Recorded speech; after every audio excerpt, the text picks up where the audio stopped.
Seth, good to see you, man. Welcome to Pop Alternative. Hey, thanks. I'm really excited to chat with you about the floaters because Bentonville Film Festival world premiere coming up pretty soon. I watched this last night. I had a great time. I did want to ask though, I mean, what was it like with that golf cart? Did you have access to that golf cart for the whole Yes, shoot? Was there fights about whether you can use it in between sets? What was that like? this character needs a golf cart. When we were talking about, because this guy, his only responsibility is to be the asshole. I don't know if I could say that on your air, but You this can, guy's absolutely. number one responsibility in this movie is to be the asshole. And Yeah. you have to hate literally everything about him, which is really fun to play. That's super fun.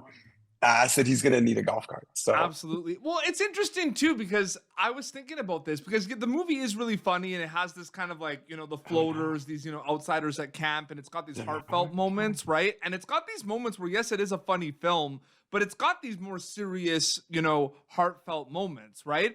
But your character is just there, just like you said, not a good dude, you know what I mean? yeah. Like, not serious at all. Do you find that difficult to play sometimes where it's like a No, I heartfelt love. story and then just like the jerk on the side? Well, I think it's one of my favorite things about acting is trying to make things that are funny feel grounded Yeah. and feel funnier by the fact that it's so relatable. And so I never want to play a character that is so cartoonish that when contrasted against deeply emotional and grounded performances, it feels fake because it'll feel like we're in two different movies. But I liked trying to find that edge where I knew a lot of people like this guy, man. You know, people like this Yeah, guy, of course. Yeah. people that really love the being rich and they love being like more important than you, and just it's such an asshole. Yeah. Everything about them, the way that they carry, the way they walk, the way that they drive that fucking golf cart, like it's this guy.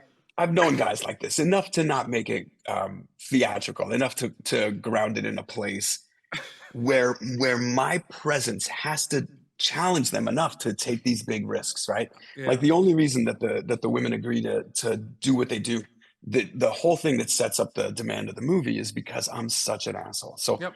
it's got to ring true, but it's also one of my favorite things. You have there's these opportunities while you're watching it, though. I don't know if it's a spoiler where it's like maybe he's like not an asshole, but it's like, nope, he's an asshole. You know what I Yeah, mean? yeah, Like coming the for the whole kill. competition and Yes, everything.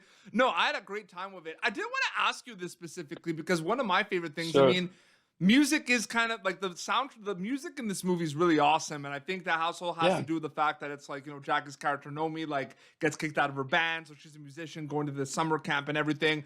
And I'm wondering for you, and you can answer this with this project or just in general, like when did you start do you think about soundtracks a lot? Like while you're like, while you're making films, like after films, so to speak. Like I feel like music plays such a big part in a lot of films also that you've been in the past. So I'm just wondering yeah. if you think about that a lot specifically.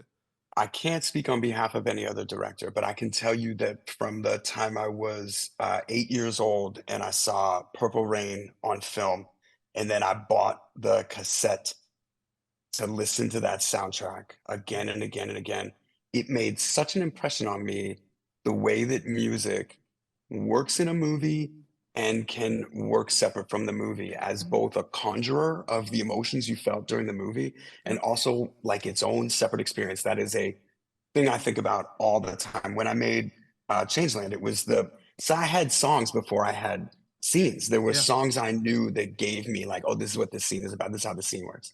Yeah. Yeah. And like I'm a musician, but I'm also a filmmaker as well. So like I think about that stuff all the time. You know what I mean? Like this Yeah, I song grew would be up great. on Yeah.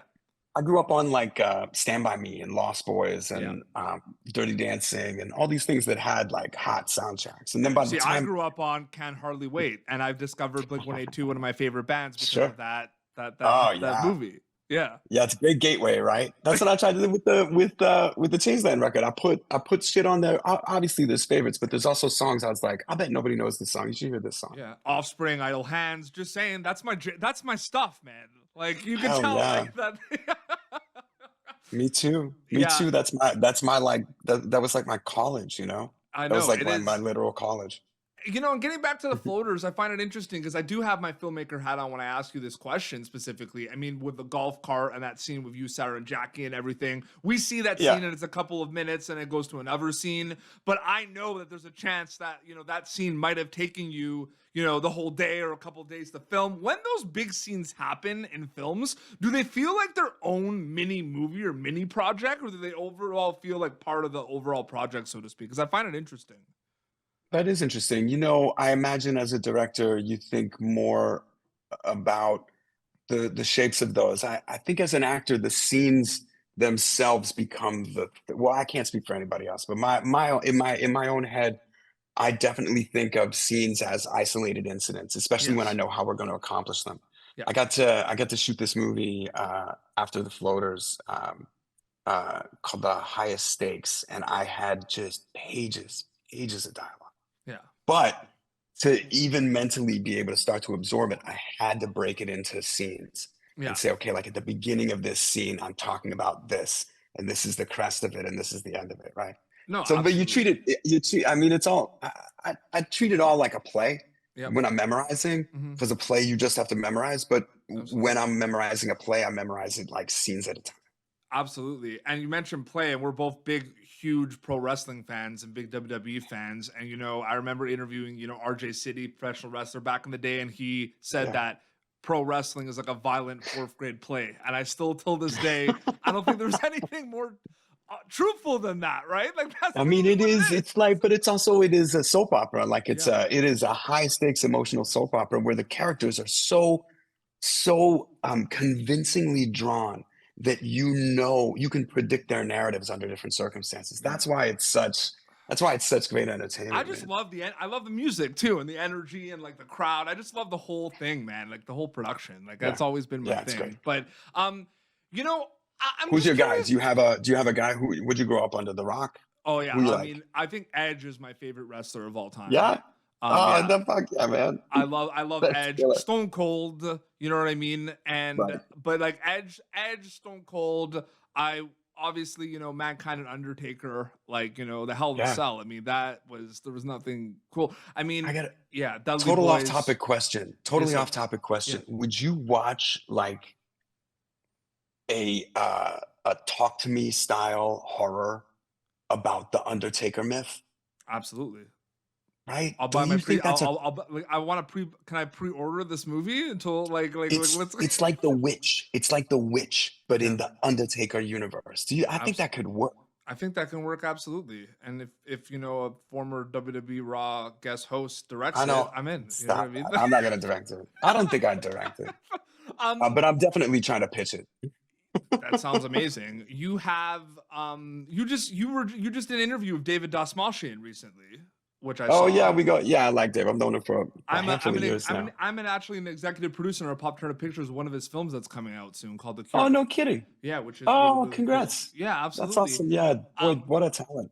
Oh, so good. I just spoke to him recently too. It's a small world, this industry, right? Like, It is did you realize that early on, or is that something you're so realizing now early. specifically? No, Too no, early. because I started so young, I got to witness people who were assistants on desks become heads of studios. Yeah. So it's like you're nice to everybody. You just be nice to everybody. No, Work absolutely. hard and be nice to everybody. 100%. Yeah. And then two quick questions, one about the floaters and then one general one. In regards to the floaters, you brought a lot of really funny things to a lot of kind of goofiness, like you said, he's an asshole and everything. I'm curious how, past projects are for you, preparation wise, mindset wise, compared to something like the floaters, because they are different worlds and different characters, but it's all storytelling. But like, do you bring kind of mindsets preparation for past things to something like this, or are they completely separate once you wrap them? Oh, that's interesting. I get there's always a little bit of myself that I have to bring to character, even if it's just the lens through which I can understand something. But I like each character to have as much completeness, just to be able to improv. You know what I Yeah, mean? Just to be able to, absolutely. if somebody's like, well, yeah, yeah, your wife, I'd try to yes and that, but my wife died.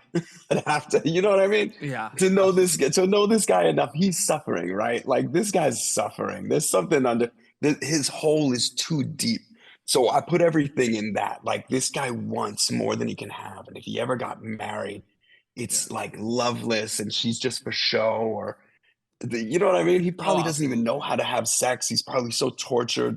Yeah. This guy to come after these women like this, he's got to be frustrated in This cast is several. so stacked too. Like I can't wait. Like it's gonna premiere at Bentonville Film Festival, but like this cast was so good, Seth.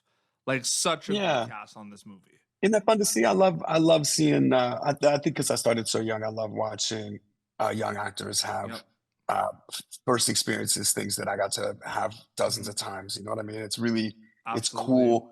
And none of these kids were first timers either. Well, Like all a these few of them kids, have been on my show they for got stuff recent under their projects. belt. Like I just spoke to Isn't Jake that great? Ryan for a movie he just did for Tribeca, and like Jim Kaplan's been on the show before, so it's like it was cool because I like this is what I do, right? Interviews. I'm like, oh, I know, like Yeah, I know these kids, I know these yeah. actors. You know what I mean?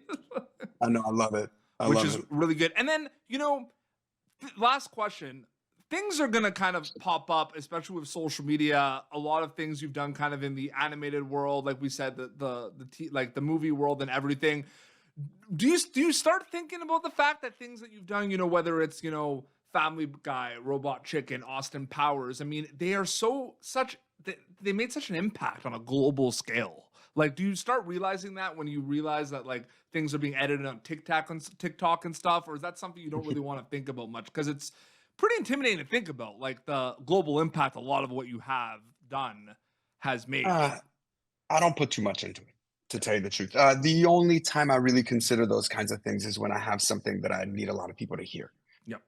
And then I try and, find the best way to get it out there. But it's rare that I have those kinds of messages beyond entertainment. Yeah. And with entertainment, it always finds the audience that it needs to.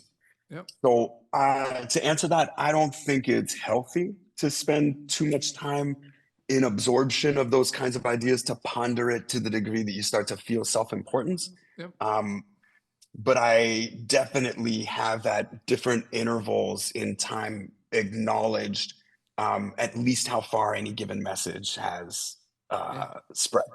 Yeah, absolutely. Yeah. Well, for me specifically, a lot of projects that you've, been involved with and have created, have helped me through a lot of tough times in high school, man. I just want to say that. Oh, So I want to say thank you. Seriously, yeah. dude. That's Oh man, that's like my greatest pleasure, my greatest honor yeah, no, to I know really to know that because we watched a lot of shit. That's the truth. Anybody yeah. that's been in a position of creating something, Like without you a just watch paddle, it man, all. I went back to that movie all the time. You know what I mean? Like that movie helped me. That movie was amazing. Like that was one of my favorites. But I can't wait for people to see The Floaters at Benton Film Festival premiere. Seth, it was an honor and privilege to speak with you, man. Thank you so much for coming on. You're so sweet. Thanks, Speaking. Nice to meet you. Nice to meet you too. Thank you for tuning in to Popternative. Make sure to check out our past episodes of Popternative on YouTube. This has been an Autograph Communications production.